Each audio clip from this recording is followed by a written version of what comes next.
Hey strangers, welcome to another episode of the Strange Sessions.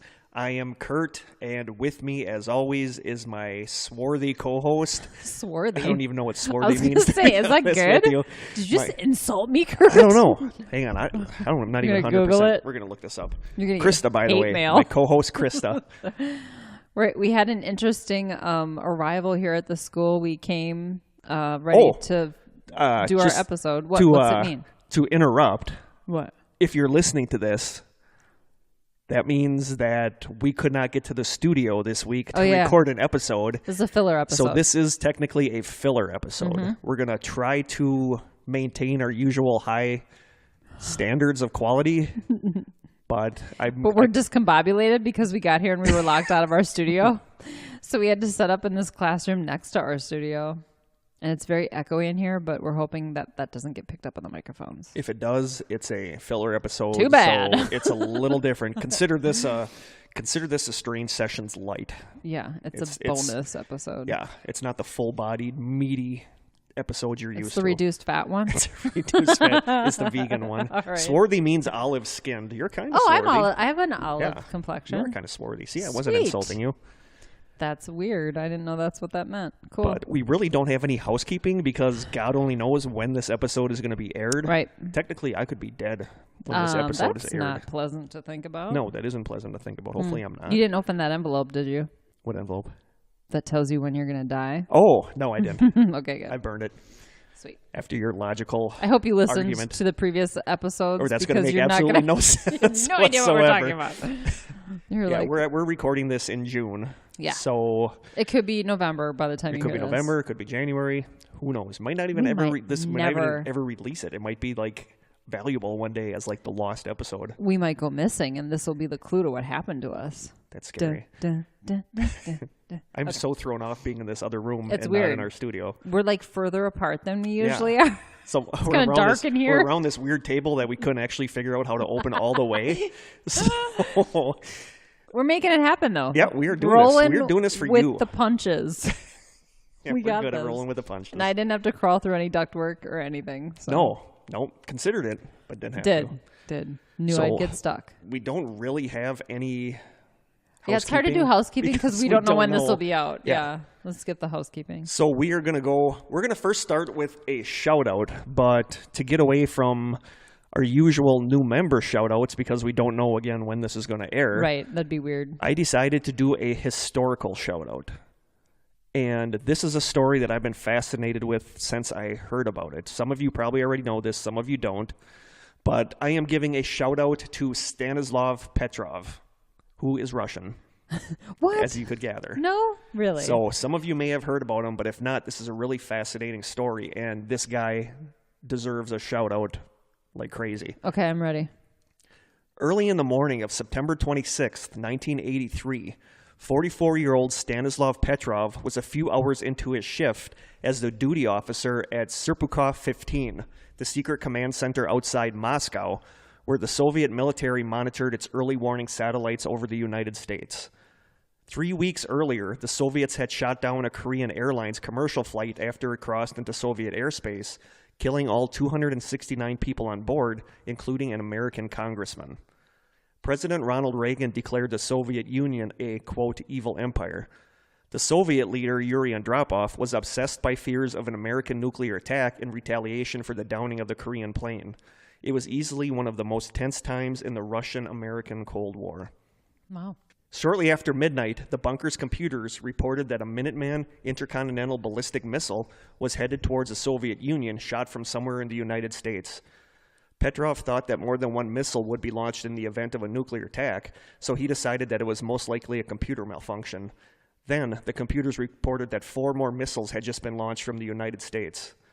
Soviet Army protocol would have been to immediately order a retaliatory attack.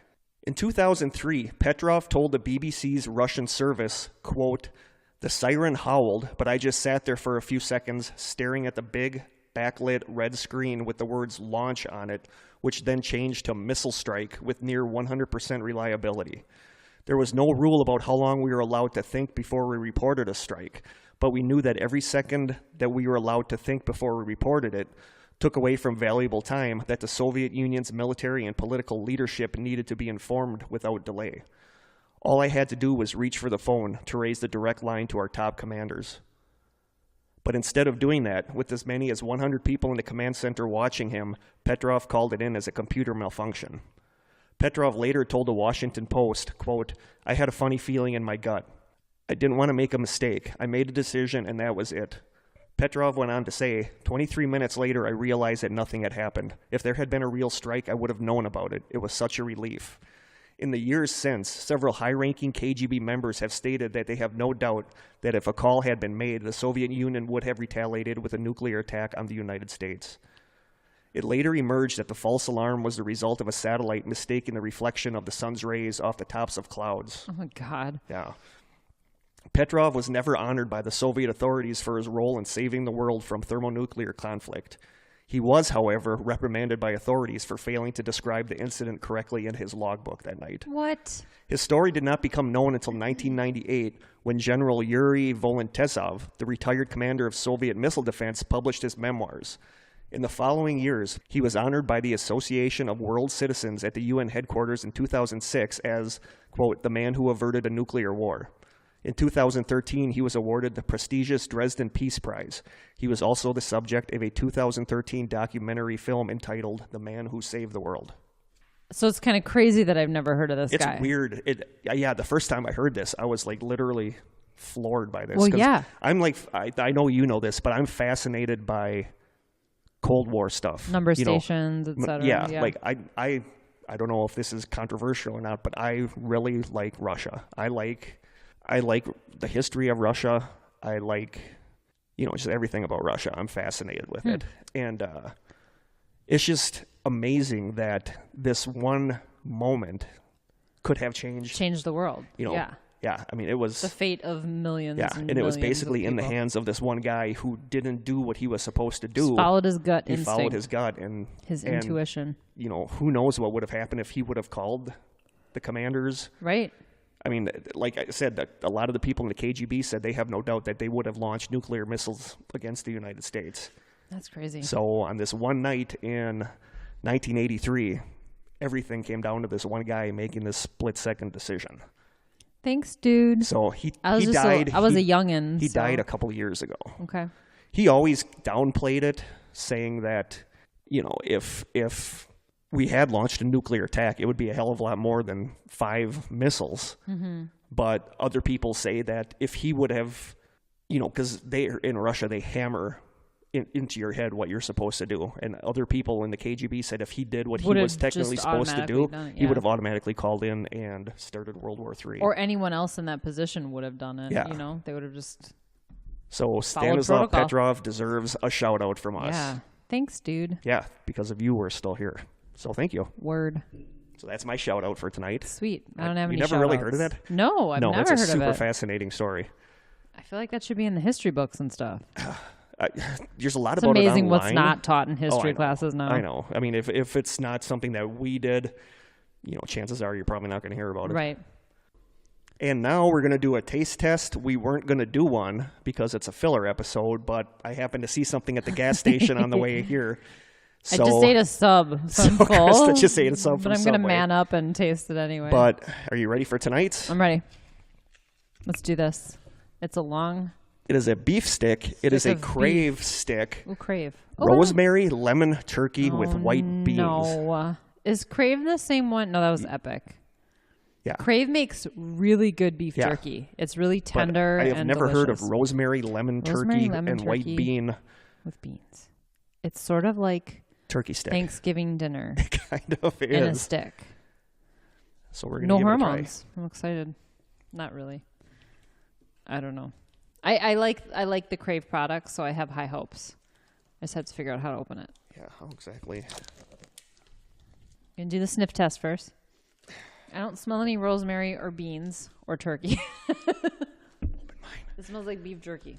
Seriously? Mm-hmm. Krista's got to open mine. You got to do it. You got to pull this apart.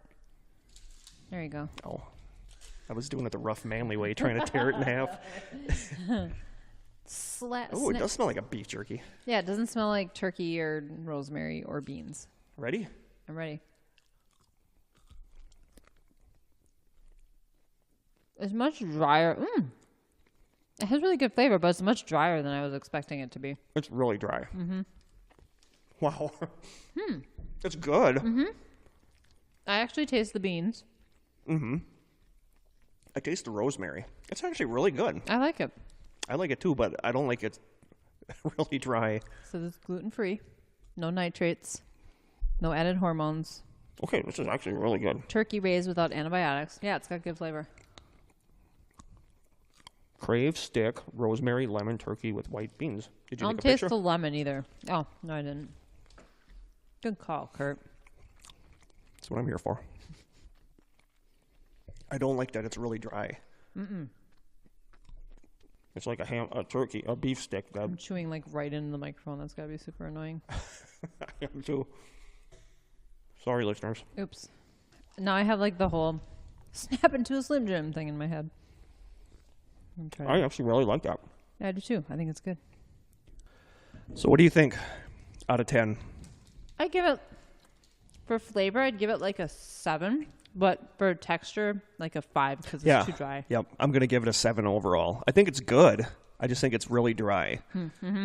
But I don't know how much healthier that is than an actual beef stick. That's turkey. So it can't be that bad. Turkey's not always healthier, though. No. Because dark meat turkey is probably just as high in fat and cholesterol. It's actually really good. It didn't taste anything like I expected it to. It's very mild. It's really mild. Mm-hmm. Trust me, if it was spicy, I'd be whining about it already. You'd be pouting. No. I'm going to finish the whole thing. I did too. Butt and all. Ew. Sometimes I don't eat the butt on ham sticks. Like the little... I'm ripping that off. The tail's coming off. Yeah. Sometimes you got to take the tail off. I want to try more vegan jerky.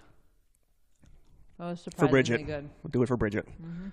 Just waiting. Just listening to me eat. So yeah, that was not bad. No, it was good.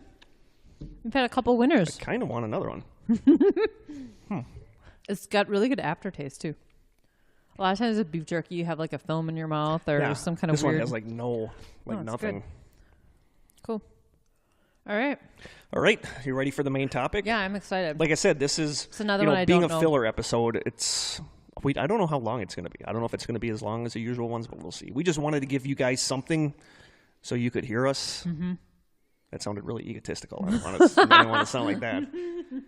But I know people get upset a little bit when we skip a week if for some reason we can't get together. So we wanted you guys to have something that you could listen to us babble about. I'm just going to also add that nobody's going to get mad at us for going over our 15-minute time limit because we're exactly at 15 minutes to starting the topic. So Sweet. we're like, got this down to an art now. We do. Let's talk for another good 10 like minutes. All right, what's our topic? Topic is the Georgia Guidestones. So I've heard the term, but I don't really know anything about it, so I'm excited. I know you said Joe was excited about this one. Yeah, because anything related to the Illuminati in any way. We're not going to dig too deep in the Illuminati because that is a rabbit hole that has tunnels branching out of tunnels, branching out of tunnels, and I want to save that stuff for I when want to jump down that hole with Joe. I want to do. I do. I want to jump really down that hole with perverse. Joe. Jump down a hole with Joe. Whenever Joe can come on and we do an Illuminati show, I got a feeling that's going to be possibly a 2-part episode. Could be. Because Joe and I tend to get off track. You do. In a beautiful, beautiful way. As you do. As you I do do. a lot of eye rolling. So tonight's topic is the Georgia Guidestones, and Dash actually suggested this today, He did. not knowing Dude's that psychic. he is psychic. We grew up, well, sort of. He transplanted into the same tiny little fishing village that I was born and, raised in. And now You were he's born in a fishing shanty. Yep. My grandpa did have a shanty, though. Really? Yes. Commercial fisherman. Cool. And now he's predicting our topics with eerie Yeah, accuracy. it's just funny that when he suggested that, I was literally researching this, and I was like, whoa. Yeah, that was pretty good. So good job, Dash. Pretty good. Give me some lottery numbers. Let's do this. All right. So here we go. No, here we go. Ready? Here we go. Here we go. Sorry. Here we go, yo. Here we go. So what's the scenario? You're a good singer. That wasn't singing. That was just talking. That was kind of singing. It was rapping. That's It a was rap rapping. song. You were freestyling. I'm a rapper, bro. In June of 1979, a man calling himself R.C. Christian, or Robert C. Christian, approached the Elberton Granite Finishing Company of Georgia about creating a monument on behalf of a, quote, small group of loyal Americans. He said right out that his name was a pseudonym and that no one was to ever know his true identity or the identity of the group that he was representing. Right off, I'd be like, no. I'm suspicious. They were super suspicious. Okay. Christian stated that the monument would function as a compass, calendar, and clock, and that it must be capable of withstanding catastrophic events, and that the group he represented had been planning the Guidestones for 20 years. Wow. Christian had come to Elberton, the granite capital of the world, because he believed its quarries produced the finest stone on the planet. Joe Fenley of Elberton Granite assumed that Christian was, quote, a nut, and attempted to discourage him by giving him a quote several times higher than any project the company had ever done, explaining that the Guidestones would require additional tools and consultants. Christian happily said that money was no object, and he accepted the quote. He provided them with a scale model of the Guidestones and 10 pages of specifications. The 5-acre land the Guidestones were to be placed on was apparently purchased by Christian on October 1st, 1979, from farm owner Wayne Mullinex. Mullinex and his children were given lifetime cattle grazing rights on the Guidestones site. Then, this all had to go through the bank there, and Wyatt Martin, president of the Granite City Bank, said that he could not proceed unless he could verify the man's true identity and got some assurance that he could pay for the monument. Eventually, the two negotiated an agreement. Christian would reveal his real name on the condition that Martin promised to serve as his sole intermediary, sign a confidentiality agreement pledging never to disclose the information to another living soul, and agree to destroy all documents and records related to the project when it was finished. Martin said, quote, he said he was going to send the money from several different banks around the country to make sure that it couldn't be traced.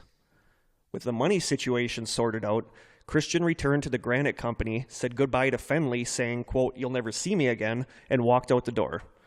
The Granite Company began work on the monument, and just like Christian had stated, money began filtering in from dozens of different banks around the country. From then on, Christian communicated solely through Martin at the bank. A few weeks after the project was started, Christian wrote asking that the ownership of the land and monument be transferred to Elbert County, which still holds it to this day. Martin went on to say, quote, all of Mr. Christian's correspondence came from different cities around the country. He never sent anything from the same place twice. Wow. And the two of them actually became friends where if Christian was in town, he would call Martin at the bank and they'd go to have lunch and stuff. So they actually kind of became friends. That's interesting. Mysterious, though. The Georgia Guidestones were unveiled on March 22nd, 1980. A granite tablet placed a few feet from the monument serves as instructions for the Georgia Guidestones. The tablet includes directions for the monument's astronomical features and contains writing such as, quote, the Georgia Guidestones Center Cluster erected March 22nd, 1980. Let these be guidestones to an age of reason. Author R.C. Christian, a pseudonym, he misspelled pseudonym. It ends with an N. It's actually misspelled. It's actually misspelled, that's yes. Great. Yeah. Author R.C. Christian, a pseudonym, and then it says sponsors a small group of Americans who seek the age of reason, and it has the phrase time capsule placed 6 feet below this spot on blank to be opened on blank. Like there was supposed to be a time capsule And buried there. happened? That never happened. So that's what it says on the little instructions. I wonder if anyone has secretly buried one there. People have messed around with the site Yeah. like all the time. That's what it says on the instructions that are on the little slab. Okay. The design of the monument incorporates 4 granite slabs, each almost 20 feet tall, arranged in a cluster and topped with a smaller horizontal slab. The monument sits at the highest point in Elbert County and is oriented to track the sun's east-west migration year-round. So I'm picturing like a little Stonehenge. Kind of. Okay. I'll show you a picture in a second. Okay.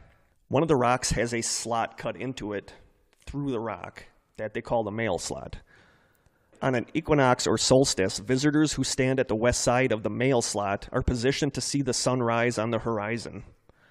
An eye-level hole drilled into the center support stone allows stargazers on the south side to locate Polaris, the North Star.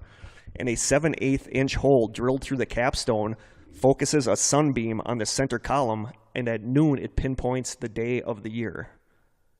So that's pretty impressive that it does So this. how does it do that, though? One of the stones must have like the dates calendar? on it, Okay. the calendar on it, and Interesting. when the sun goes through that beam, or when the sun beams through that hole at noon. That is pretty cool. Yeah, it Okay. is. That takes some pretty precise geometric knowledge. Each of the 4 vertical stones are inscribed with 10 guidelines for humanity, each side carved in a different language: English, Spanish, Swahili, Hindi, Hebrew, Arabic, Chinese, and Russian. And here are the 10 guidelines for humanity. Okay. This first one is one we're going to talk about because this is the one that everybody freaks out about. The first one is maintain humanity under 500 million in perpetual balance with nature. Number 2, guide reproduction wisely, improving fitness and diversity. Number 3, unite humanity with a living new language. Number 4, rule passion, faith, tradition, and all things with tempered reason. Number 5, protect people and nations with fair laws and just courts.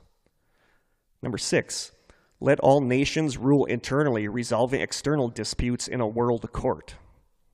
Number 7, avoid petty laws and useless officials. Number 8, balance personal rights with social duties. Number 9, prize truth, beauty, love, seeking harmony with the infinite. And number 10, my personal favorite, I like this one. Be not a cancer on the earth. Leave room for nature. Leave room for nature. I feel like these are all just really common. They are, but Like there's nothing nefarious or weird. Or... people read nefarious things into course them. they do. A lot of people, the first one, a lot of people have a 500 problem with. billion. And the second one, people have a problem with. Guide reproduction wisely, improving fitness and diversity, because that kind of gets into eugenics. And that kind of eugenics That's is what you read into it. Eugenics is the science of improving a human population by controlled breeding to increase the occurrence of desirable heritable characteristics. And a lot of people read. That's what you read into it. Exactly. What I heard from that was, let's be healthy and have a nice diverse. Exactly. And that's the thing, is that people are reading different things into these guidelines. See, Joe would read totally different things into these guidelines than I would. He's super paranoid about this sort of stuff. So those are the 10 guidelines, and there is a lot of stuff about this on the internet. Okay. Feel free to go down that rabbit hole. And here are a couple theories about all of this. Okay. Theory number 1, and this is a popular one, R.C. Christian was actually billionaire Ted Turner. Ted Turner started CNN. Mm-hmm. He's a billionaire. Georgia is Ted Turner's area. Okay. You know, he's Southern. Turner has talked in the past about wanting to reduce the world's population by 5 billion people, asking parents to be a one-child family for 100 years. And back in the 1990s, Turner was unsatisfied with the original 10 commandments, and he released his own 10 voluntary initiatives as a replacement. Seriously? Yeah. I did not And know that. do you want me to read his? Yeah, I want to hear it. They I'm sure they're sound very a lot similar. like the stuff that's on the Georgia Guidestones. So this is Ted Turner's 10 voluntary initiatives. Ted's 10 commandments. Number 1, I promise to have love and respect for the planet Earth and living things thereon, especially my fellow species, humankind. Number 2, I promise to treat all persons everywhere with dignity, respect, and friendliness. Number 3, I promise to have no more than 2 children, or no more than my nation suggests. Okay, that's an open-ended I thing don't there. know. Number 4, I promise to use my best efforts to save what is left of our natural world in its untouched state and to restore damaged or destroyed areas where practical. Number 5, I pledge to use as little non-renewables resources as possible. Number 6, I pledge to use as little toxic chemicals, pesticides, and other poisons as possible and to work for their reduction by others. Number 7, I promise to contribute to those less fortunate than myself to help them become self-sufficient and enjoy the benefits of a decent life, including clean air and water, adequate food and health care, housing, education, and individual rights. Number 8, I reject the use of force, in particular military force, and back United Nations arbitration of international disputes. Number 9, I support the total elimination of all nuclear, chemical, and biological weapons of mass destruction. And number 10, I support the United Nations and its efforts to collectively improve the conditions of the planet. It's very... It's similar to what is on the Georgia Guidestones, but I think all of this is just wanting to improve the planet and the human condition and all of this. But there's a lot of people that think that R.C. Christian was Ted Turner. I think even back, in the early 80s when this happened, he was too recognizable that people would have recognized that he was Ted Turner. Right. At the Jane bank Fonda's or whoever. husband, people knew him as Jane Fonda's husband. So I just think he was too recognizable to be, to be Ted Turner. Theory number 2, R.C. Christian was actually... Okay, I don't know how to pronounce this guy's middle name. It's Hine. It looks like Heine. I'm assuming. Okay, number 2, R.C. Christian was actually Herbert Heine Kirsten. Herbert Heine. Herbert Heine Kirsten. Kirsten is a doctor from Fort Dodge, Iowa. Kirsten appears to have expressed support for David Duke, former Grand Wizard of the Knights of the Ku Klux Klan. Oh, great. In a letter written to the South Florida Sun-Sentinel. Some researchers claim that Kirsten was an outspoken racist who voiced plans to create a measurement to prove that whites, and in particular Northern European whites, were the world's superior race. Dick move. Total. Kirsten was aided by his friend Robert Merriman, who was publisher of the Fort Dodge Messenger. Merriman is known to have arranged the publication of Common Sense Renewed, a book written by R.C. Christian intended to explain the purpose of the Georgia Guidestones. And this book is kind of weird. The book's, reading passages of the book is kind of weird, the ones that R.C. Christian wrote.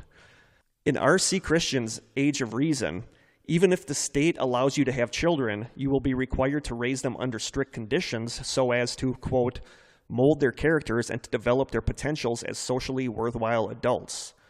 Because even if you and your spouse are considered good breeding stock, the state might find you temperamentally unsuited for parenthood, in which case your children will be transferred to the care of others capable of nurturing them into well-adjusted adulthood. That's creepy. That's messed up. Yeah. And then he goes on to say, humanity has successfully applied practical genetic principles in developing domesticated plants and animals. It is now within our power to begin the domestication of our own species in a parallel fashion. And that's weird. I mean, that's eugenics. That's basically going down the Nazi route. Yeah, right. And that's exactly what Purification. it is. And a lot of people were freaked out by his book. Well, yeah. Kirsten was also friends with William Shockley, the Nobel Prize-winning physicist who co-invented the transistor. Shockley also became known for his claims that blacks are genetically inferior to whites, and he espoused financial rewards to encourage voluntary sterilization for people having IQs below 100 in order to prevent low-intelligence people from breeding. Yeah. So that's kind of messed up. I feel like people with low intelligence can give birth to people with high IQs. Exactly. But a lot of people think that this Herbert move. Yeah, Herbert Kirsten. A lot of people suspect that he was actually R.C. Christian, but I don't really see that. I mean, the only thing I see the guide reproduction wisely, improving fitness and diversity.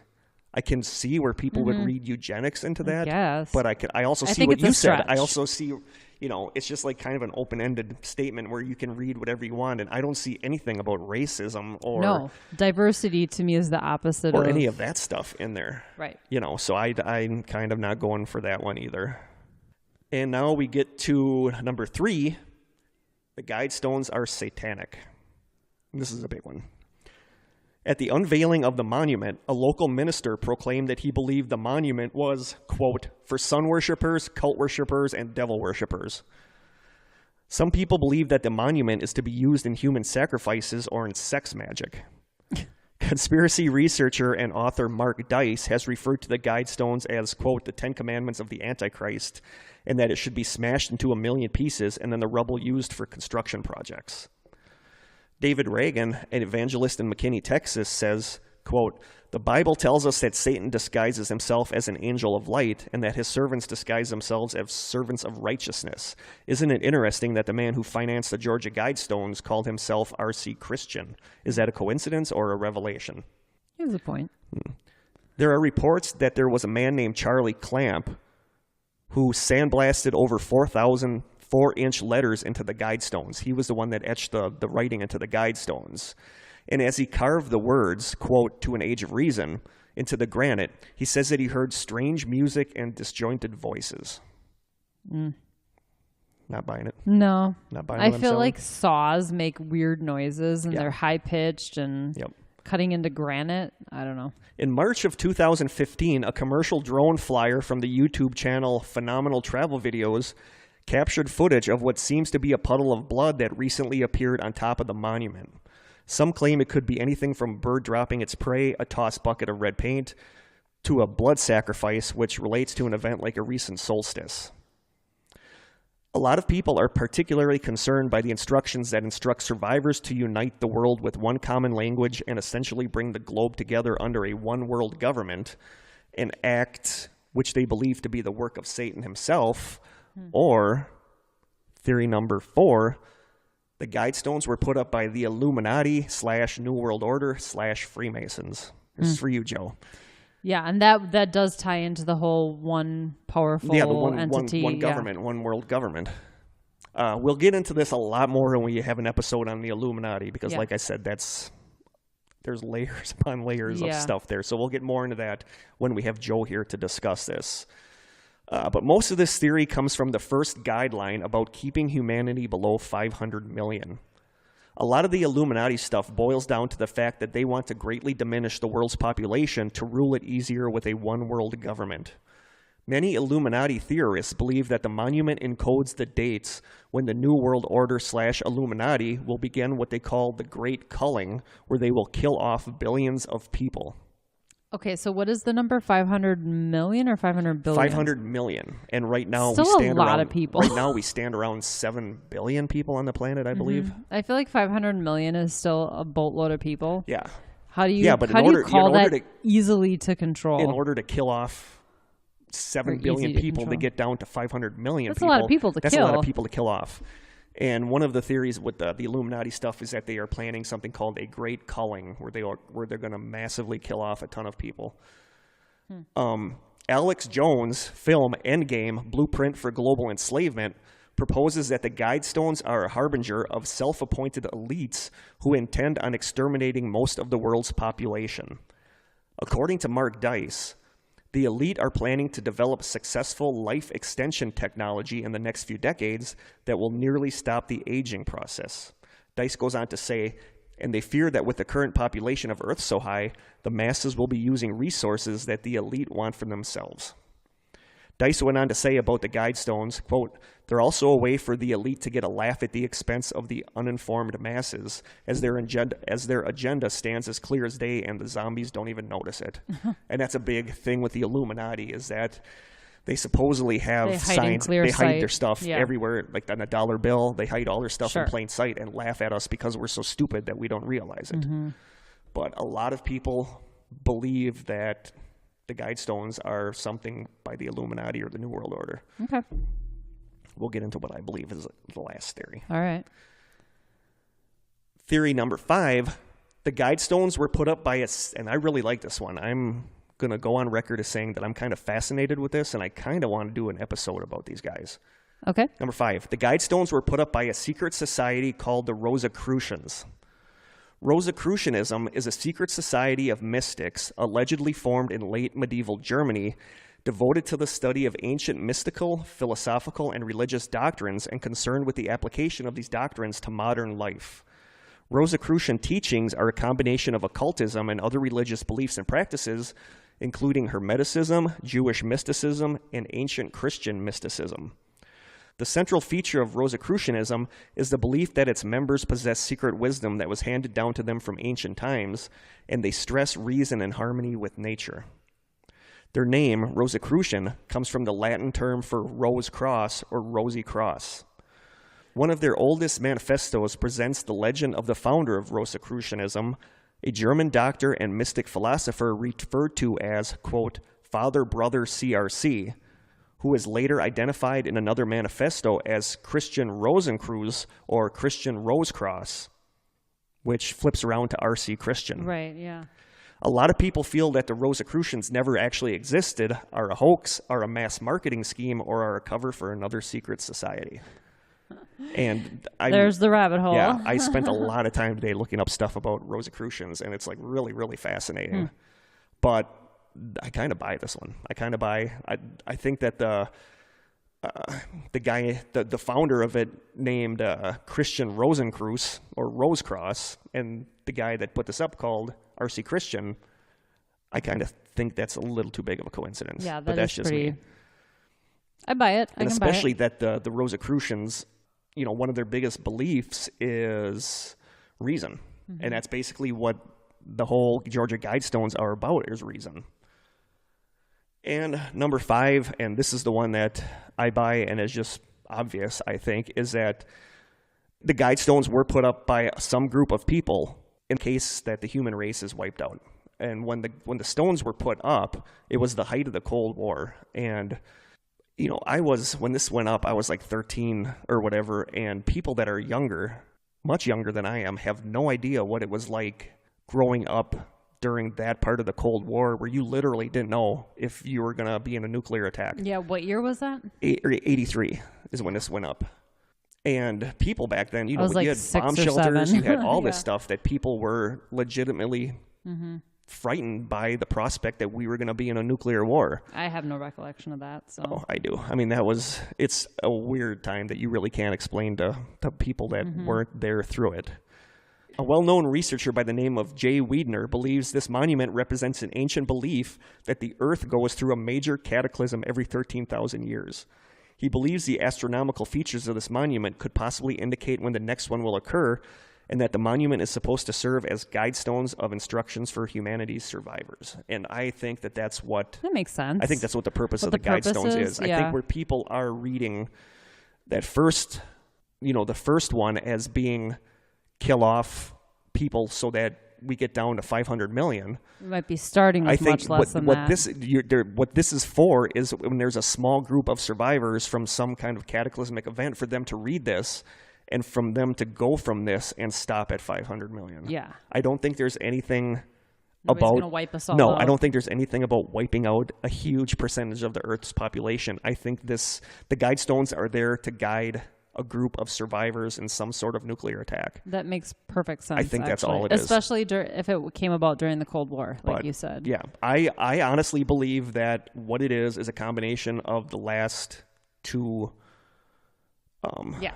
It was the Rosicrucians. I really think it was a Rosicrucian or a Rosicrucian-based group that put this up, wanting to stress reason and, all this stuff to a group of survivors in order for the group of survivors to start civilization over. I think that's what it was. And I think people are reading way too much into the eugenics, into the Right. culling, Illuminati. culling of society. Right. I don't think it's Illuminati. I don't think it's eugenics. I think it's just simply a group of people, possibly Rosicrucians, that put this up in order to guide survivors.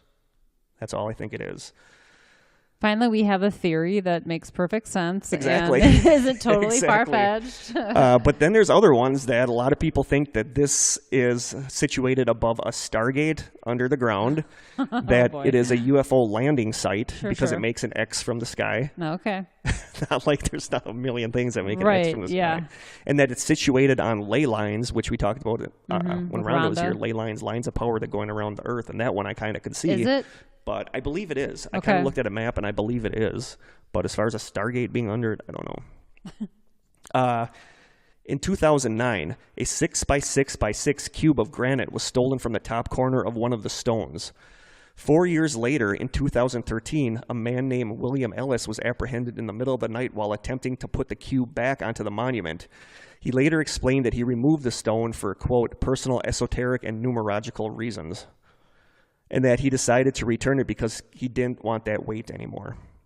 Literally, it was probably super heavy. The original cube was recovered by Elberton Granite, which is still in charge of maintaining the monument, and They confirm that they're still in possession of the original cube, but the company has not decided what to do with it at that point.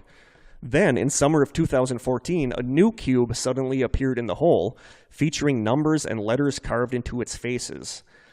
The faces included MM, JAM, 16, 8, 20, and 14. Literally thousands of theories sprang up online using numerology and other esoteric disciplines to draw links between the Guidestones and all sorts of things, including the Antichrist, the end of the world, The Simpsons, warnings from time travelers, the children's book Curious George, the September 11th attacks, and the outbreak of Ebola. I mean, you can look online and you're going to find websites of people doing numerology, talking about how it's discussing 2014, the world ending, and they have diagrams of what the numbers and letters mean, and there's tons of YouTube videos about what these numbers and letters mean. Then a man named Michael Massinelli made a video confessing that he was the one responsible. He placed the cube there to commemorate his marriage to Jennifer Massinelli on August 16, 2014. JM. So that's all it was this guy put that up there to commemorate his marriage. And it just shows you what people will do. What people that believe. People were just doing unbelievable mathematical finagling to say just what an these anniversary. were. And it was just this guy putting this cube in there because he was That's romantic. happy of his upcoming marriage. So, like you said, an example of the like mental hysteria, acrobatics that somebody will go through when they're convinced that they're right. Right. In 2008, the Guidestones were defaced using polyurethane paint and graffiti comments reading such things as "Death to the New World Order," "You will not succeed," and "Jesus will beat you." So since then, cameras have been put up, of course, and that's it. That's what I have for the Georgia Guidestones. I think there's so much, and the thing is, I'm a conspiracy guy. I enjoy. I buy into a lot of conspiracies. But not everything is a conspiracy. No, but I buy into a lot of conspiracies that people would think are nuts. Yeah. I mean, some of them I buy into, and this. It almost kind of pisses me off a little bit that I think this was put up with really good intentions, and it became twisted and became this evil thing when it wasn't intended to be. No, I think that the explanation that you talked about, that makes the most sense. I really believe that the Rosicrucians, if they exist, are the ones that put this up, because I think, to me, that makes the most sense. They're... As far as secret societies or whatever goes, they're not like an evil secret society like people think. The Freemasons aren't an evil secret society either, but a lot of people think they are. Sure.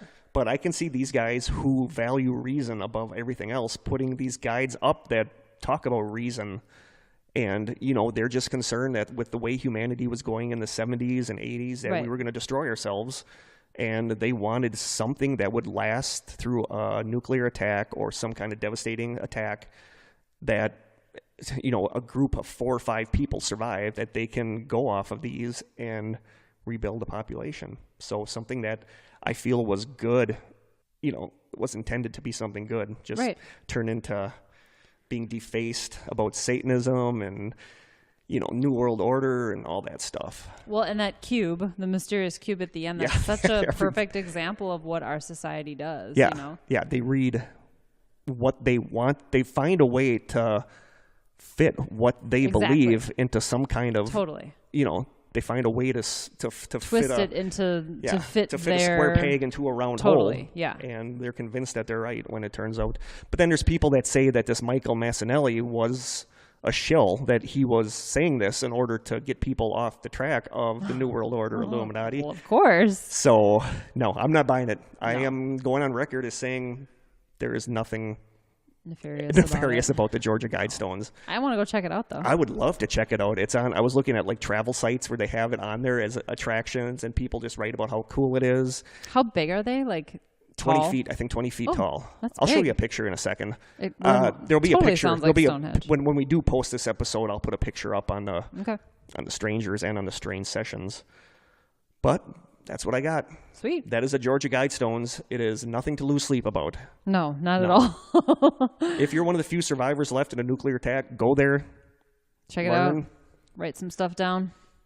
But I love, like I said, they're all like really good, common sense things that people just ended up reading the wrong thing into. I just feel like they're the laws of humanity that we should all be following But anyway. there's so many people that are convinced that first one about the 500 million is about the New World Order.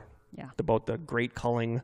The Great Culling I read was supposed to come in 2010, and then it was going to come in 2012, then 2014, then 2016. So apparently the New World Order are booked up. Yeah. And they're real procrastinators. They're not getting around to this culling. So...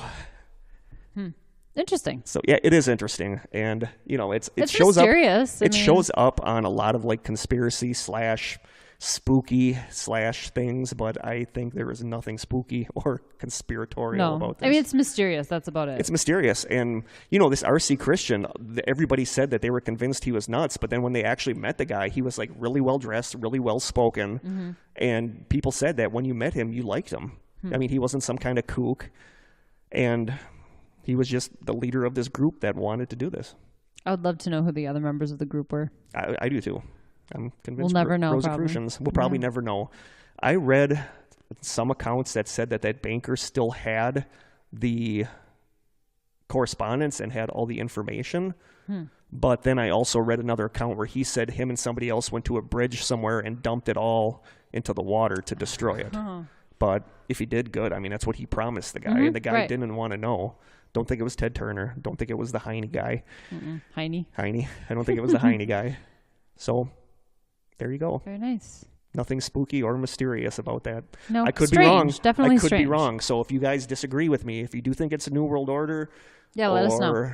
Or aliens or the What's Russian, your theory? Russian Yeti. You never know. Totally. So, or a theory that we didn't talk about today. Let us know what you think. Let us know.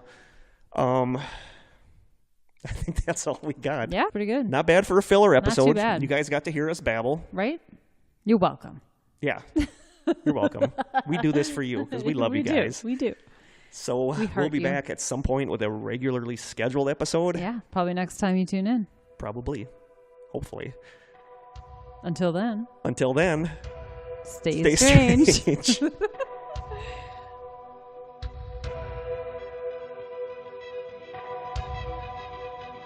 This has been an Old School Media production, executive produced by Kirk Konechny.